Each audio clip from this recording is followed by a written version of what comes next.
Hello, good morning guys. Kamusta po kayong lahat? Welcome ulit dito sa ating YouTube channel, Super Cute TV. Actually, kahapon ko pa sana to gawan ng video mga ka-Q at magbibigay ako ng reaction, opinion.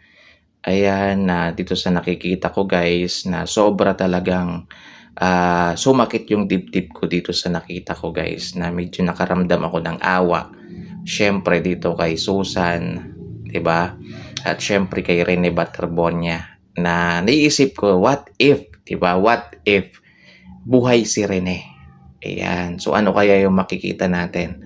Ayan, siguro ini-imagine ko sobrang saya ni Rene. Ayan. At siguro sweet sila no ni Susan, guys. Kasi special friend po yung turingan nila. Ayan, yung tipong papunta na po sila sa girlfriend, boyfriend, parang ganon. So nakita nyo yung picture na yan guys kahapon. Yan po yung pumunta sila. Yan po yung pumunta sila doon po sa libingan ni Rene Baterbonia. Mga kakyo na hindi talaga napigilan ang mga luha ni Susan. Ayan, umiiyak po siya guys. Ayan, ramdam mo yung pagmamahal. Ayan, yung sakit na kanyang nararamdaman dahil syempre wala na si Rene Baterbonia. Ito yung first time. Ito yung first time niya kasing pagbisita dito kay Rene guys. At bumuhos talaga yung luha ni Susan. So sa mga nagtatanong, mama po pala niya yung kasama niya. Ayan, mama po yan ni Susan, yung kasama po niya, yung katabi niya. Ayan o. Ayan, mama. Tapos yung isa, ayun, yung nag-aayos ng buhok ng kapatid ni Rene ay sa pagkaalam ko kapatid po niya, guys. So, ang lungkot lang, no? Ayan, ang lungkot lang na sana masaya sana.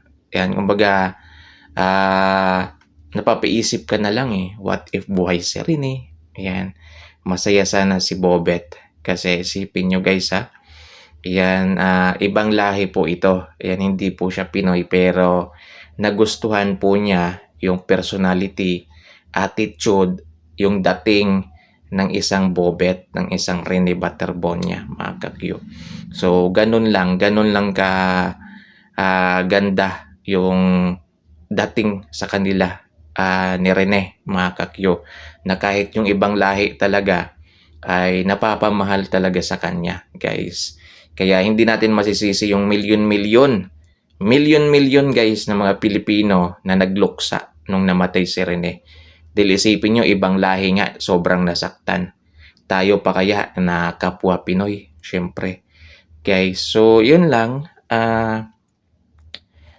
Ano lang talaga, kumaga pumapasok lang talaga si isip ko, yung mga what if, di ba? Pero syempre hanggang doon na lang yun, mga kakyo, kasi wala na si Rene. So tuloy-tuloy lang guys, yung justice sa pray natin, sama palagi natin sa pray, yan, na makamit ni Rene yung justice para kahit papano makapag-move on na rin yung mga nagmamahal kay Rene Baterbonia. Syempre tayong mga tagahanga at yung pamilya syempre ni Rene Baterbonia.